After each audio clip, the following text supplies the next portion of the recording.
मैं इमदाद सुमरो। कल एक प्रेस कॉन्फ्रेंस हुई थी डीजी ISPR साहब की, जिसमें उन्होंने कहा था कि अफवाज पाकिस्तान गैर जानिबदार है, सियासत में उनको ना घसीटा जाए। आज दो प्रेस कॉन्फ्रेंसेज हुई हैं, एक बिलावल भुट्टो जरदारी साहब की, एक मरियम नवाज साहिबा की। बिलावल भुट्टो जरदारी ने प्रेस कॉन्फ्रेंस में ऐलान किया है हुकूमत के खिलाफ लॉन्ग मार्च का। ये लॉन्ग मार्च PDM के लॉन्ग मार्च से पहले होगा। 27 फरवरी को कराची से मज़ार कायद से बिलावल भुट्टो जरदारी लॉन्ग मार्च की क़यादत करेंगे, सिंध से होते हुए इस्लामाबाद पहुँचेंगे और हुकूमत गिराने के लिए वो लॉन्ग मार्च कर रहे हैं। और उससे पहले उनकी जमात मुल्क गिर एहतजाज भी करेगी।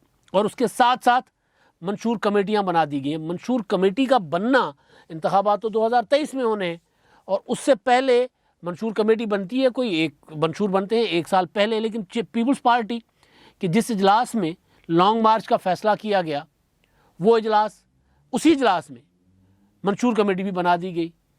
इंतखाबात की तैयारियों का भी फ़ैसला हो गया।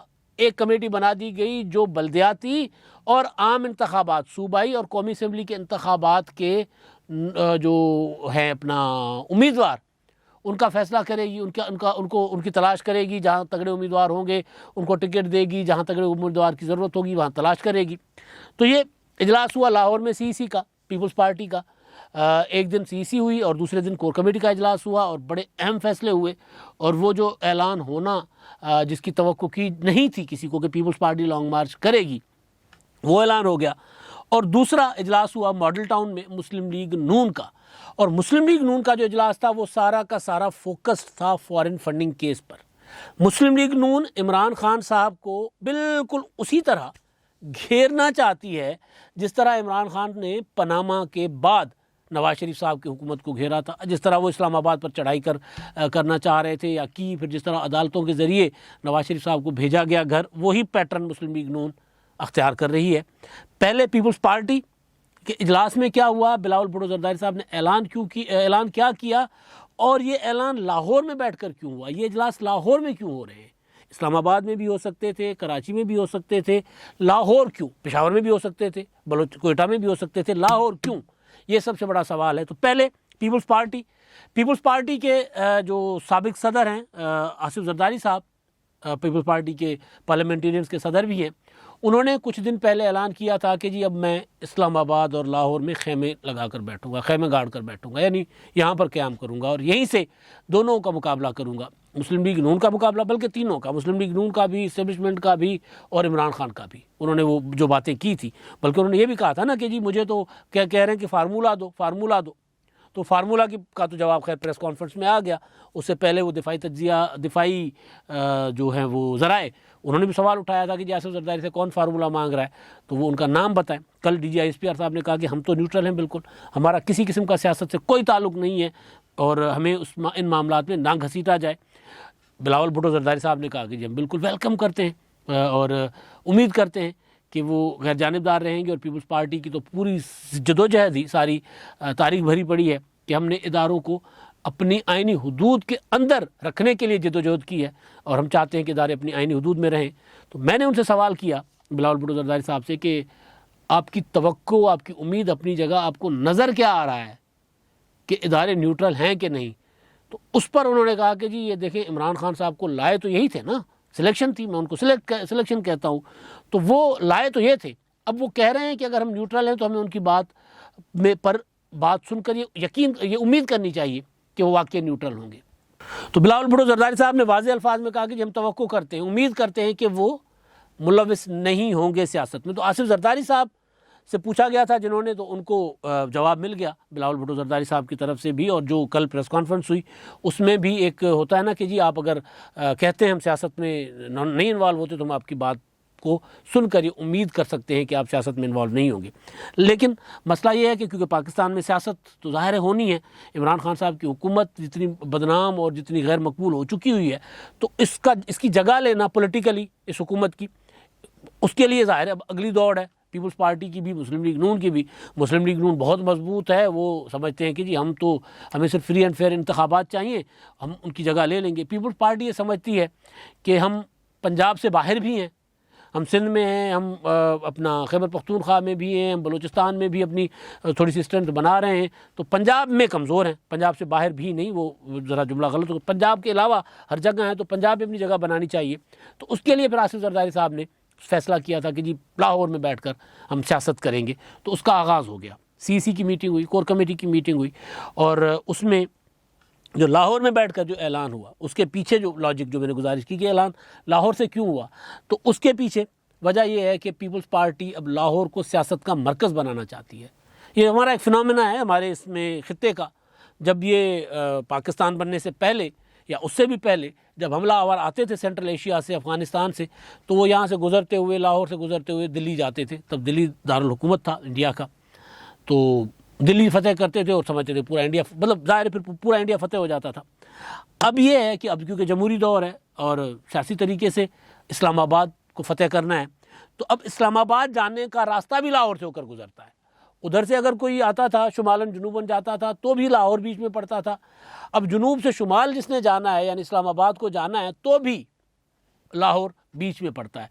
तो लिहाजा पीपल्स पार्टी का लाहौर में मोहतरमा बेनज़ीर भुट्टो की शहादत के बाद फोकस नहीं था। 2008 के इंतखाबात के बाद 2013 के इंतखाबात पीपल्स पार्टी ने नहीं यहाँ लाहौर में बैठकर लड़े। उसके बाद 2018 के इंतखाबात पीपल्स पार्टी यहाँ पर बैठकर नहीं लड़ी। तो पीपल्स पार्टी अपना वो पुराना जो है वो बहाल करना चाहती है, पुराना उरूज बहाल करना चाहती है, कम अज़ कम लाहौर या पंजाब को रिक्लेम करना चाहती है। उसके लिए कुछ शमूलियतें भी हुई हैं।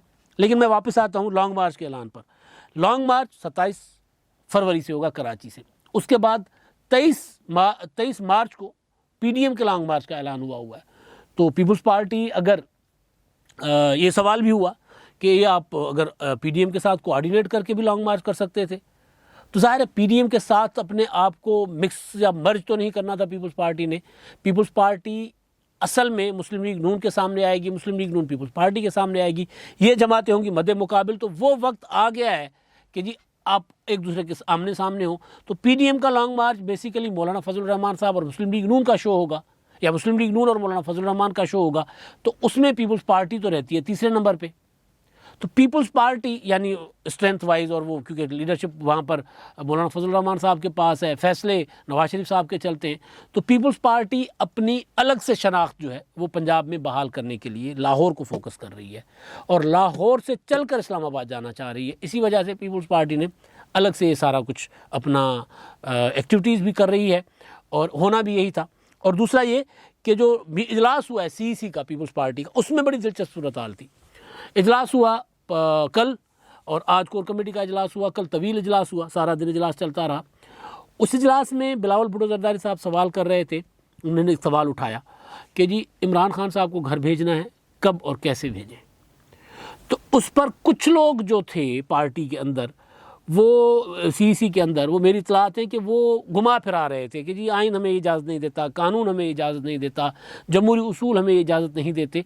तो जिस पर बिलावल भुट्टो जरदारी साहब बार बार कहते थे कि मैं आपको इसको ये कह रहा हूँ कि इस हुकूमत को अवामी ताकत के ज़रिए कैसे हम गिरा सकते हैं, मुझे वो बताएं, आप मुझे आइन कानून और ये बता रहे हैं। तो ये मुसलसल तकरार जो है बिलावल भुट्टो जरदारी साहब की उन पार्टी के रहनुमाओं के साथ रही जो लॉन्ग मार्च वगैरह की ज़रा दबे अल्फाज में मुखालफत कर रहे थे, क्योंकि बिलावल भुट्टो जरदारी लॉन्ग मार्च का माइंड बना कर आए हुए थे। मैंने कल रात ट्वीट कर दिया था कि लॉन्ग मार्च का CEC में तजवीज़ें आ गई हैं और कोर कमेटी फैसला करेगी। तो उसके नीचे खैर काफ़ी सारे लोगों ने, वो लोग अपनी अपनी राय भी देते हैं, वो कहते हैं जी पीपल्स पार्टी और लॉन्ग मार्च। तो बहरहाल तो वो अंदर पार्टी के इजलास में ये चलता रहा कि बिलावल भुट्टो जरदारी साहब को वो जो करना चाह रहे थे, कुछ लोग पीपल्स पार्टी के अंदर ऐसे मौजूद हैं जो किसी भी किस्म की तहरीक को डिस्करेज करते हैं। वो समझते हैं कि ज़रा जुगाड़ शुगाड़ लगा कर इक़्तिदार में है। तो उस तरह के लोग जो है वो इस चीज़ को आगे बढ़ने नहीं दे रहे थे, बहस को, कि यार कैसे हम लॉन्ग मार्च कहाँ से आगाज़ करें, फिर पंजाब में दाखिल हो तो क्या हो, और फिर इस्लामाबाद की तरफ जाएं तो क्या हो, और किस तरह हम अपना नारा और सारा कुछ बना के चलें। लेकिन कुल मिला के जो बात सामने आई वो ये कि बिलावल भुट्टो जरदारी साहब एक जहन बना कर आए थे, और उन्होंने जो जहन बनाया हुआ था CEC से, उसकी तजावीज़ उनके सामने रख के डिस्कशन करके फ़ैसला करवा लिया कि हम लॉन्ग मार्च करने जा रहे हैं। और दूसरा जो है वो लोग जो नहीं चाहते थे लॉन्ग मार्च हो, उनको बहरहाल वो इस बार नाकाम हुए, क्योंकि हमें पता है, पॉलिटिकल बीट करने वाले लोगों को पता होता है कि कौन कब कहाँ क्या बात कर रहा होता है। बहुत सी चीज़ें सामने आ जाती हैं आहिस्ता आहिस्ता। एक तो ये है पीपल्स पार्टी का, और दूसरा जो था DGISPR साहब वाला मामला जो है, उस पर भी पार्टी इजलास के अंदर भी डिस्कशन हुआ है, और उसमें ये कहा गया कि अगर वो कहते हैं कि जी हम गैर जानिबदार हैं, तो फिर उनको हम जब तहरीक चलाएंगे तो उनको गैर जानिबदारी ज़ाहिर करना होगी, दिखाना होगी। यही मामला मुस्लिम लीग नून के इजलास में हुआ है। मुस्लिम लीग नून के इजलास में फ़ॉरेन फंडिंग केस का मामला है। फ़ॉरेन फंडिंग केस का मैंने गुजारिश की कि बिलावल भुट्टो जरदारी साहब ने भी अपने इजलास में, और पार्टी की जो करारदाद उन्होंने पढ़कर सुनाई जो CEC की थी, उसमें फ़ॉरेन फंडिंग केस के हवाले से इलेक्शन कमीशन को और दीगर जो इदारे हैं इससे मुतल्लिक़ा इदारे, अदालतें, और उनसे उन्होंने कहा है कि जी वो अब इस मामले को भी देखें, और ख़ुद भी पीपल्स पार्टी अपने जो लॉयर्स हैं, उनके कानूनी माहिरीन हैं, उनको उन्होंने कहा कि जी वो भी इस पर देखेंगे कि हम कहाँ तक क्या कर सकते हैं, कैसे जा सकते हैं। अब आपको याद होगा कि जब इमरान खान साहब ने पनामा आया था, तो पनामा के बाद इमरान खान साहब एक दरख्वास्त लेकर सुप्रीम कोर्ट गए थे, पिटीशन लेकर गए थे। वो पिटीशन सुप्रीम कोर्ट के रजिस्ट्रार ऑफिस ने फजूल, बेवजह, बिलावजह करार देकर मुस्तरद कर दी थी, उड़ा दी थी, जिसके बाद इमरान खान साहब ने एक तहरीक शुरू की थी। फिर उन्होंने पूरे मुल्क में जलसे किए थे, शहर जहाँ जाऊँगा, आपको याद है इमरान खान साहब का वो जुमला, मैं कराची जाऊँगा कराची बंद हो जाएगा, मैं लाहौर जाऊँगा लाहौर बंद हो जाएगा, मैं फैसलाबाद जाऊँगा फैसलाबाद बंद हो जाएगा, मैं मुल्तान जाऊँगा मुल्तान बंद हो जाएगा, मैं पेशावर जाऊँगा पेशावर बंद हो जाएगा, मैं कोयटा जाऊँगा कोयटा बंद हो जाएगा। वो पूरे एक उन्होंने तहरीक चलाई थी, जिसके बाद आखिरी जो था उसका मरहला था वो उठक बैठक वाला, नहीं वो डंडो वाला, जिसमें वो बाद में शहद वाला मामला भी बना था, अली अमीन गंडापुर वाला, आपको याद होगा वो तारीखी वाक़या। अली अमीन गंडापुर जा रहे थे, उनसे कुछ बोतलें बरामद हुई थी, उन्होंने कहा था उसमें शहद है, बड़ा मजाक बना था। मुमकिन है शहद हो, हमारे यहाँ मतलब बोतलों में तो इस्तेमाल के बाद तो बंदा मतलब पेप्सी हो, कोई भी कोल्ड ड्रिंक की बोतल हो, उसमें इस्तेमाल के बाद बंदा पानी तो डालकर घर में फ्रिज में रख ही लेता है, तो मुमकिन है उन्होंने उसमें शहद डाली हो। बहरहाल वो लॉकडाउन इस्लामाबाद की इमरान खान साहब ने कॉल दी थी, आपको याद होगा। लॉकडाउन इस्लामाबाद की कॉल के बाद वो पेशावर से उस वक्त के CM जो थे परवेज़ खटक साहब, वो एक बड़ा सा जुलूस लेकर आ रहे थे, और इस्लामाबाद और यानी पंजाब और KPK की सरहद पर, वो जो हमारा सूबाई बॉर्डर है, वहाँ पर ठीक ठाक दंगल लगा हुआ था, आंसू गैस की शेलिंग और ये वो, उधर से KPK की पुलिस थी, KPK की अवाम थे, इधर से पंजाब की पुलिस थी, तो वो बड़ा एक ठीक ठाक तमाशा लगा हुआ था। तो उसके बाद उस वक्त के जो चीफ जस्टिस साहब थे, उन्होंने कहा कि जी आप ले आए इमरान खान साहब को, जी आप दरख्वास्त ले, हम आपकी दरख्वास्त सुनते हैं। तो वो दरख्वास्त सुनने के बाद ये हुआ कि अंजाम ये हुआ कि नवाज शरीफ साहब को नाअहल करार दे दिया गया। अब वही सेम पैटर्न मरीम नवाज साहबा ने जो प्रेस कॉन्फ्रेंस की है, उसमें उन्होंने बहुत सी बातें की हैं, फॉरेन फंडिंग केस को की डिटेल से उन्होंने जो उसमें तफसीलात हैं वो सामने आई हैं। और लेकिन जो मुस्लिम लीग नून ने फैसला किया है वो ये है कि जिस तरह इमरान खान ने पनामा केस को परसू किया था, उसको लेकर नवाज शरीफ साहब को अदालत के ज़रिए नाअहल करवाया था, एक प्लानिंग थी या जो भी था, अब तो ऑडियो वीडियो सारा कुछ आ रहा है सामने। लिहाजा जिस तरह भुट्टो शहीद का केस था ना, तो तारीख ने साबित कर दिया, जिस तरह यूसुफ रज़ा गिलानी की नाअहली थी, तारीख ने साबित कर दिया। तो जिस तरह बेनज़ीर भुट्टो शहीद की हुकूमत जो सदर ने तोड़ी, वो सुप्रीम कोर्ट ने बहाल नहीं की, नवाज शरीफ की सदर ने हुकूमत तोड़ी, सुप्रीम कोर्ट ने बहाल कर दी। तारीख ने साबित कर दिया कि फ़ैसले कैसे होते। इसी तरह नवाज शरीफ साहब की नाअहली का फ़ैसला भी तारीख ने साबित कर दिया कि वो कैसे हुआ था। तो लिहाजा मरीम नवाज़ साहिबा और मुस्लिम लीग नून आज का इजलास जो हुआ है, उसमें नवाज शरीफ साहब भी लंदन से वीडियो लिंक पर शरीक हुए थे, और बाकी लीडरशिप शहबाज शरीफ साहब, शाहिद खाकान अब्बासी और दीगर कायदीन भी शरीक हुए थे।